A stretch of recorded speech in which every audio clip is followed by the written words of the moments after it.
Anong violation? Nako, 12,000.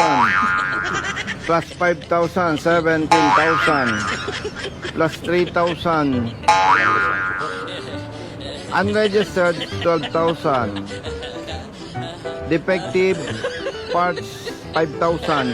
Magkano na? 17. Driving without license, 3,000, 20,000. Pero hinihingi lang po sa akin ID tsaka papel. Hindi, wala pa kang lisensya. Magmamaneho po kayo, wala kang license. Pangalawa, unregistered po. Alam mo kapatid, pag mali ang huli sa'yo, kahit 20,000 to, sagot ko. Eh tama ang huli sa'yo, wala akong may tutulong sa'yo. Pasensya ha. Eh lahat naman tayo nagkakamali. Doon sa pagkakamali mo, doon ka matututo. Nga po. Anong hanap buhay mo? Wala na, pasok. Estudyante ka? O di bala ang tatay mo? Ha? Mag-ingat ha. Nga po. Kahit gusto ko itang tulungan kapatid, wala akong may tutulong sa iyo ha. Nga po. Pasensya na. Oo. Pasensya na. Salamat po.